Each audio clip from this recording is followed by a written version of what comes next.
January 17th, 1940, North Atlantic. 52 down Sandu Gran.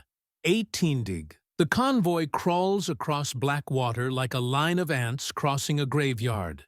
18 merchantmen, laden with Canadian wheat and American steel, push eastward through winter swells that rise and fall like the breathing of something enormous and indifferent.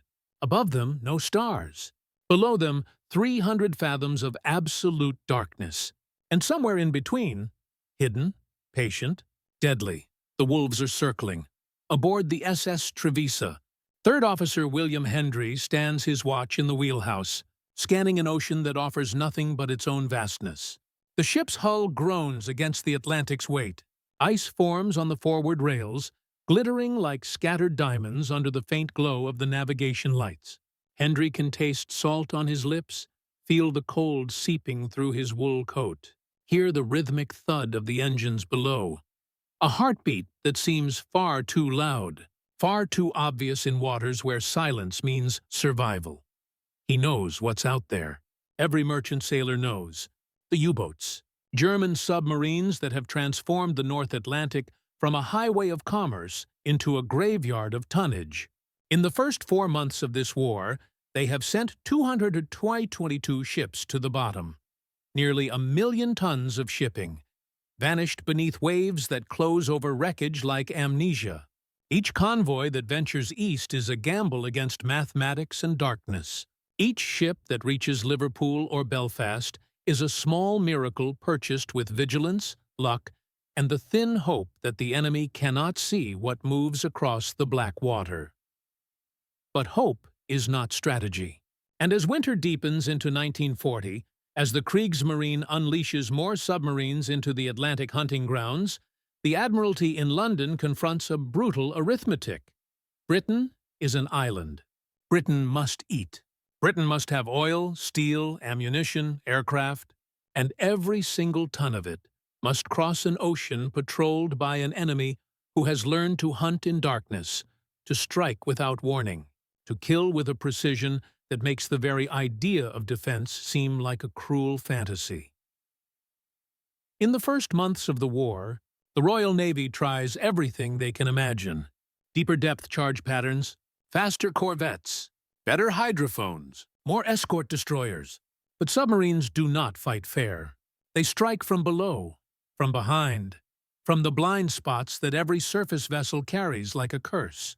A convoy might survive 1 attack, 2 attacks, but the U-boats are patient, and the Atlantic is vast, and sooner or later the mathematics catch up.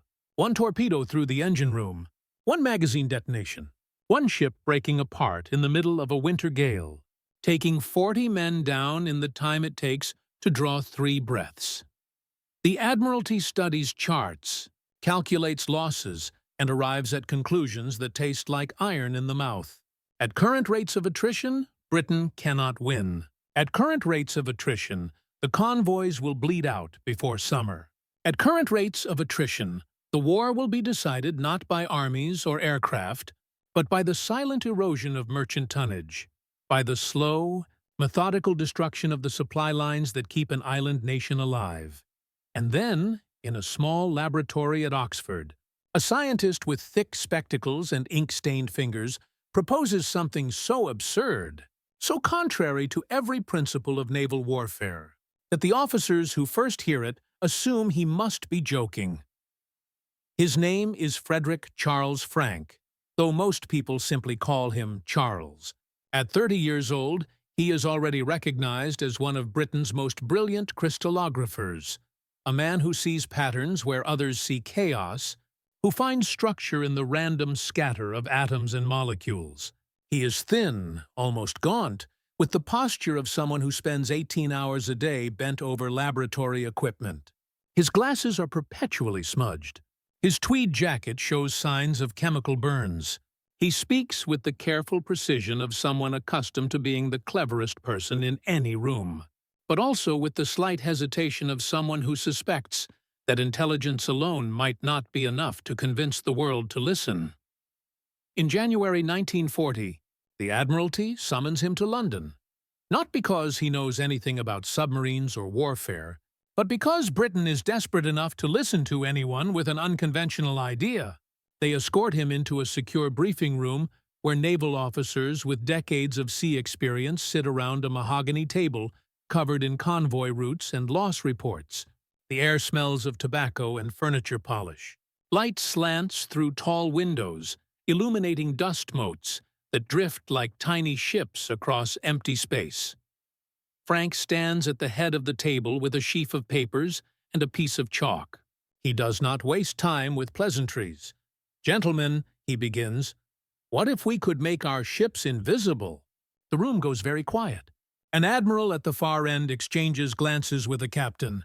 Someone clears his throat. Frank continues, undeterred. "Not truly invisible, of course, but invisible to the instruments the Germans use to find us. Invisible to their magnetic sensors. If we can eliminate a ship's magnetic signature, erase it from the electromagnetic spectrum, then enemy mines and torpedoes, equipped with magnetic detonators, will pass directly beneath our hulls without exploding. The submarines will fire, the weapons will run true, but they will not detonate. They will sail underneath us like ghosts passing through walls." He pauses, adjusts his spectacles, and meets the eyes of men who have commanded warships through 2 world wars. "I believe it can be done," he says quietly. "I believe we can degauss the fleet." The concept is rooted in physics that most naval officers barely understand. Every steel ship is, in essence, a massive magnet. As it is built, as its hull is riveted and welded in shipyards from Belfast to Birkenhead, it becomes magnetized by the Earth's own magnetic field. This residual magnetism turns each vessel into a beacon for enemy weapons. German magnetic mines, scattered by the hundreds across British harbors and shipping lanes, wait patiently for the telltale distortion in the magnetic field that signals a ship passing overhead.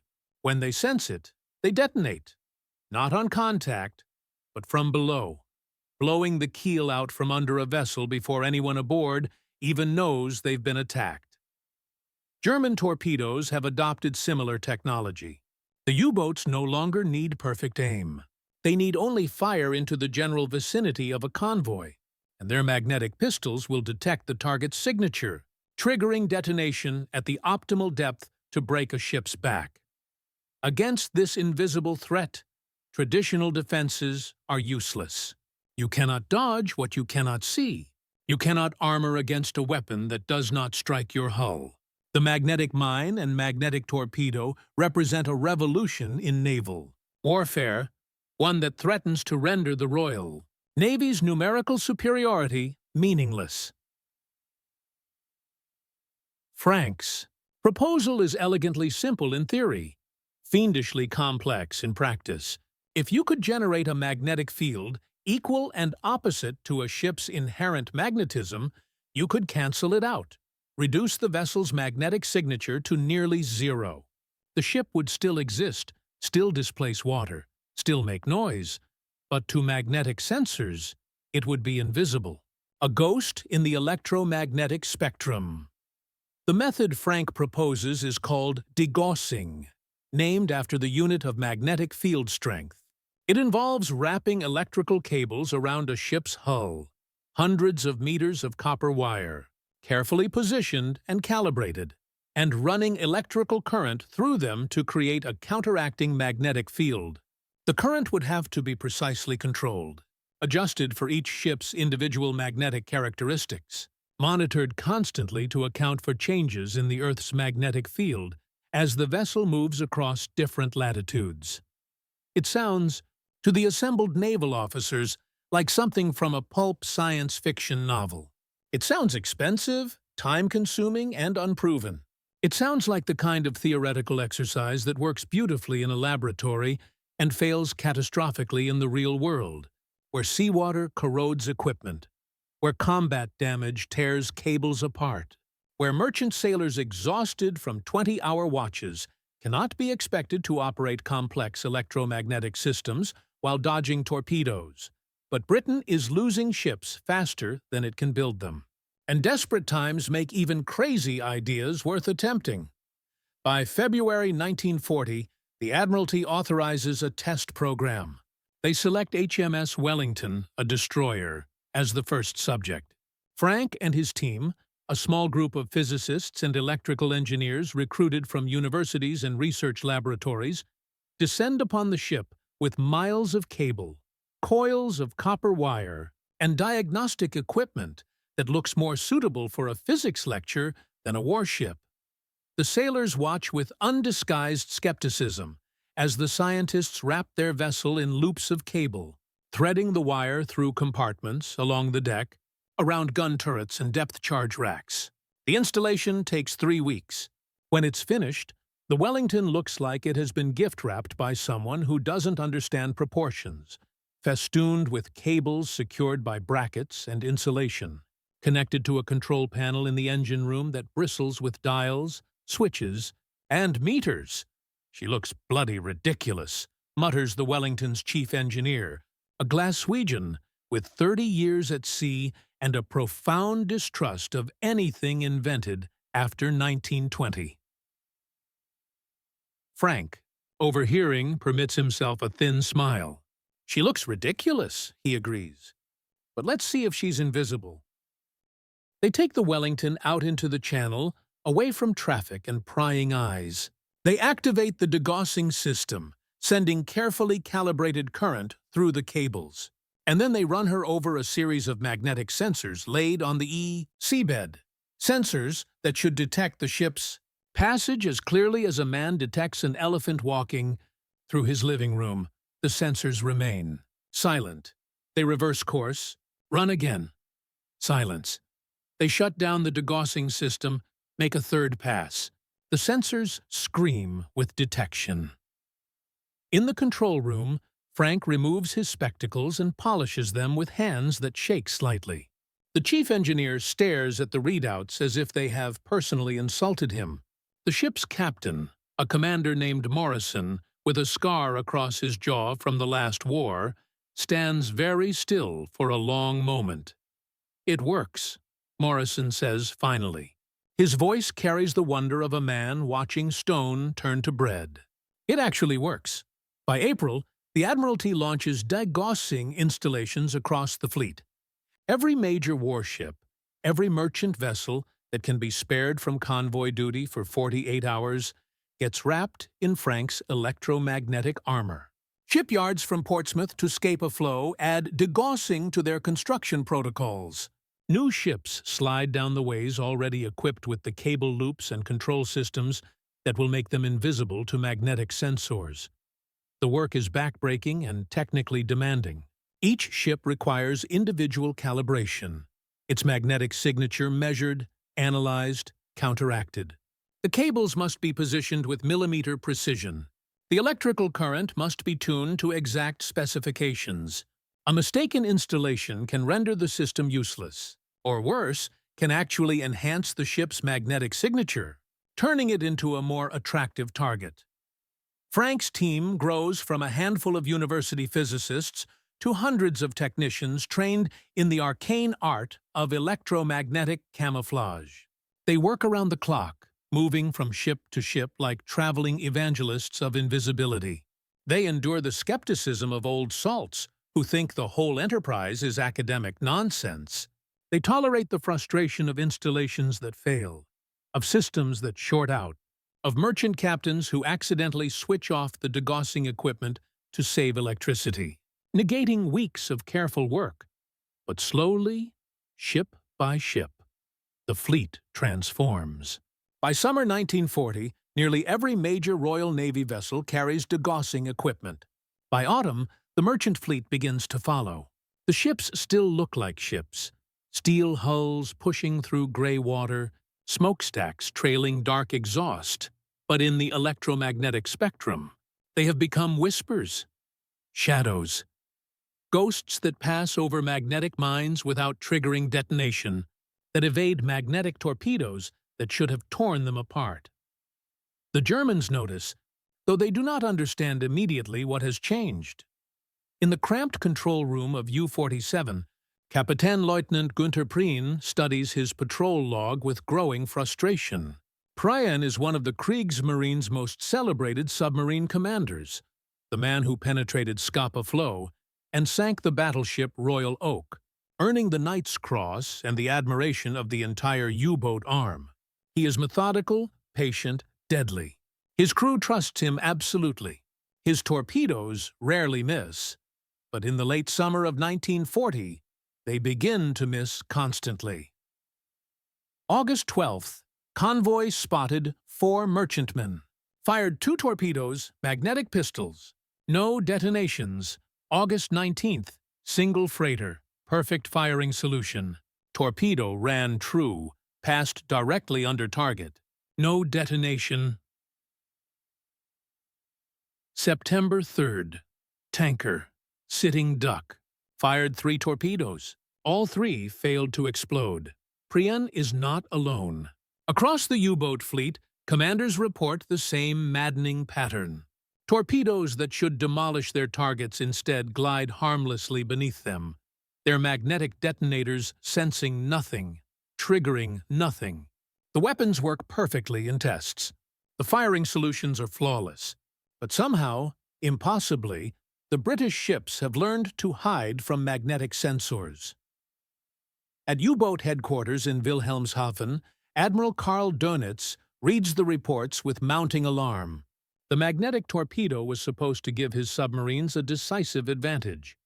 The ability to destroy targets without the risk of a miss, without wasting precious torpedoes on contact shots that might fail if the angle is wrong. Now that advantage has evaporated. The British have done something invisible, something that leaves no trace in battle damage reports or captured documents, that has rendered magnetic detonators nearly useless. Dönitz orders his commanders to switch to contact pistols exclusively. The magnetic torpedo, once the pride of German naval engineering, is quietly shelved. The U-boats return to older methods, closer approaches, more dangerous angles, shots that require precision and luck in equal measure. The mathematics of the Atlantic battle begin to shift. Slowly at first, then with gathering momentum. Ships that should have been sunk survive. Convoys that should have been decimated limp into port with most of their number intact. The loss rates that threatened to starve Britain begin, incrementally, to decline.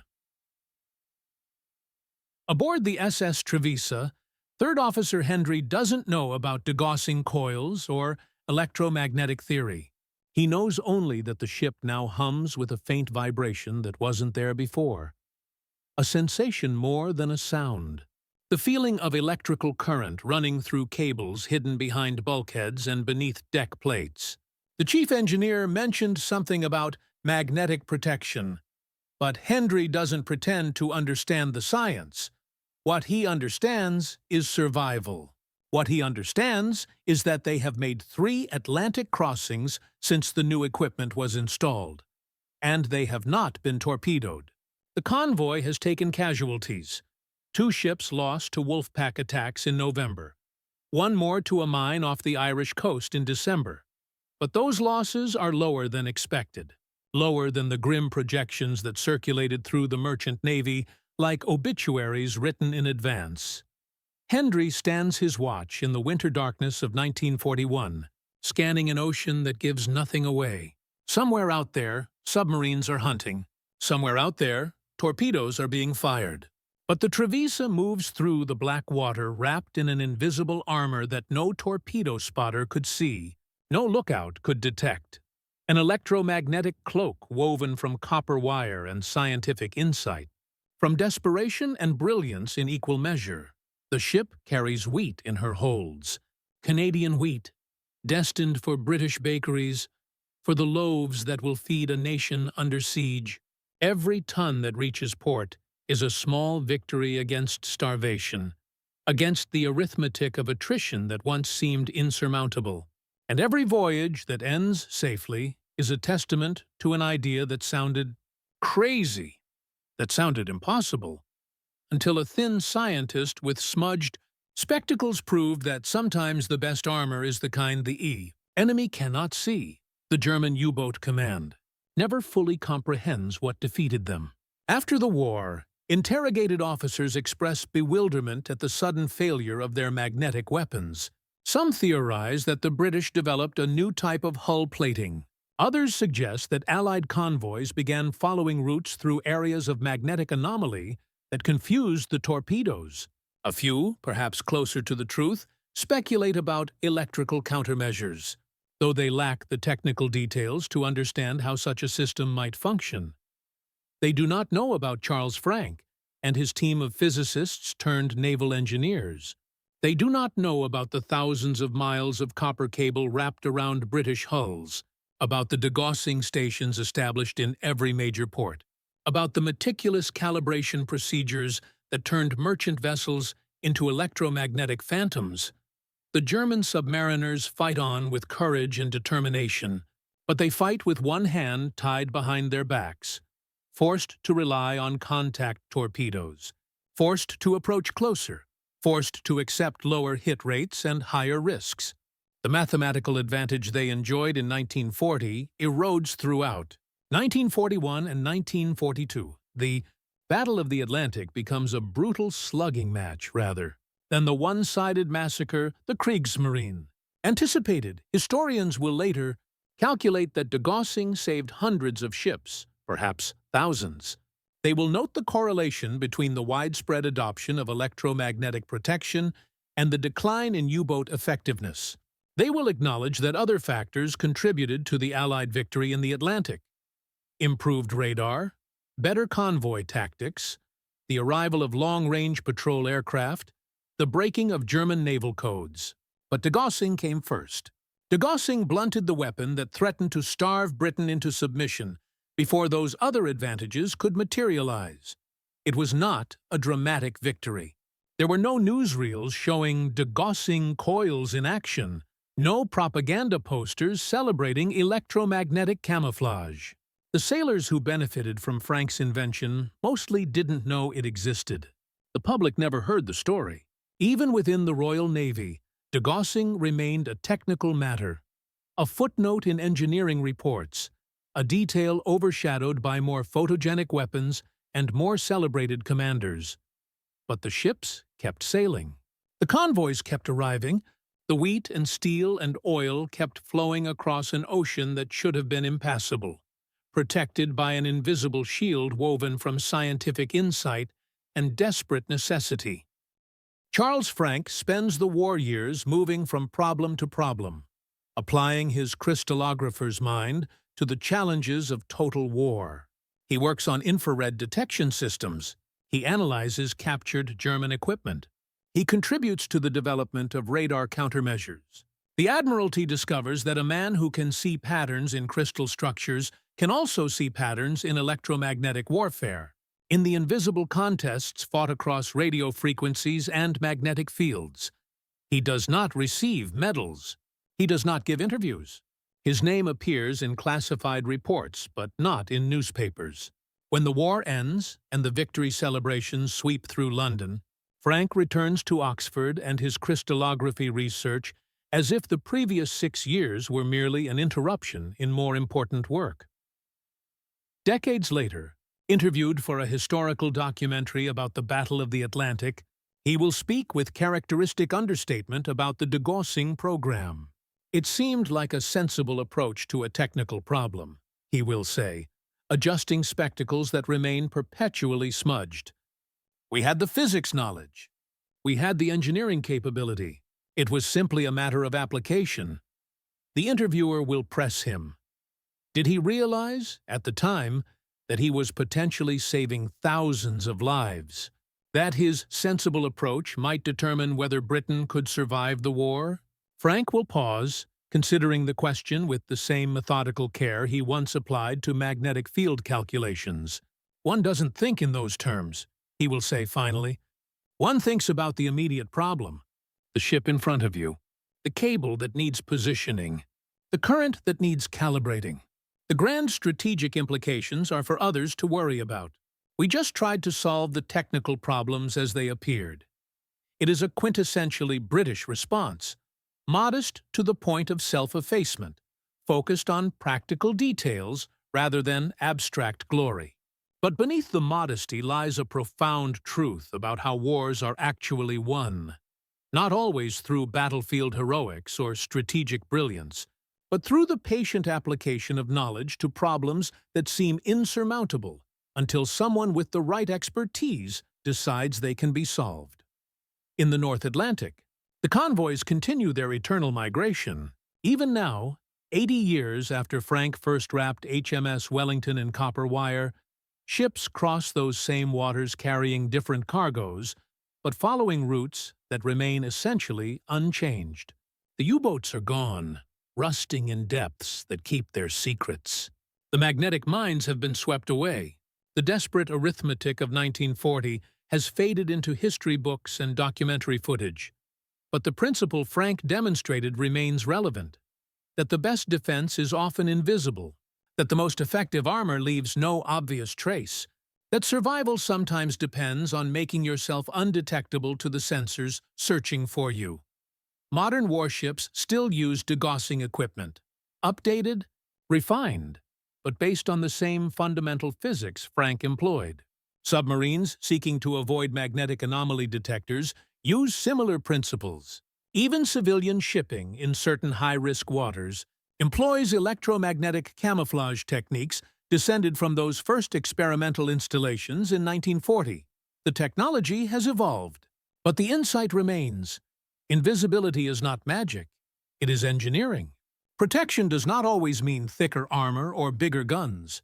Sometimes it means understanding the enemy's sensors better than they understand them themselves. Sometimes it means recognizing that the electromagnetic spectrum is as much a battlefield as the ocean's surface. Sometimes it means having the audacity to propose an idea that sounds crazy, and the technical skill to prove it works. On a winter night in the North Atlantic, a modern container ship pushes eastward through swells that rise and fall with the same ancient rhythm that challenged the Trevisa 80 years ago. The ship's hull is steel, its electronics sophisticated beyond anything William Hendry could have imagined. But wrapped around that hull, invisible to any observer, are cables carrying carefully calibrated current, degaussing equipment that renders the vessel nearly undetectable to magnetic sensors. The crew doesn't think about it. The technology is automated, maintained by systems that require no human intervention. The electromagnetic cloak is just another line item in the ship's technical specifications, as unremarkable as the radar or the GPS.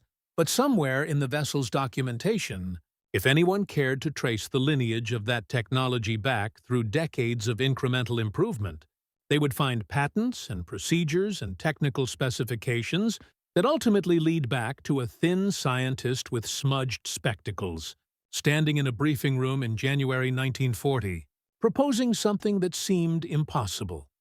They would find the moment when desperation and brilliance converged, when an abstract idea about magnetic fields became the invisible armor that helped save a nation, when a crazy idea transformed into the ghost ships of the Atlantic, vessels that sailed through waters haunted by submarines, protected by physics that turned them transparent to the weapons meant to destroy them.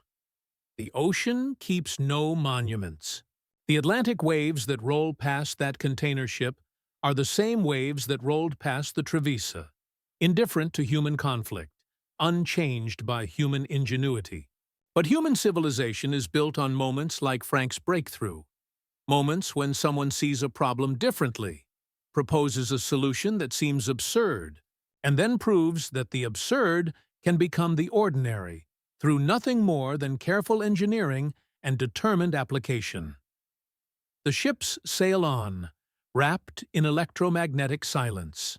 The cables hum with protective current, and somewhere in the darkness between sea and sky, in the invisible spectrum where magnetic fields ripple and fade, the ghost ships continue their eternal voyage, testimony to the idea that survival sometimes depends not on what you can see, but on making yourself invisible to those who would destroy you.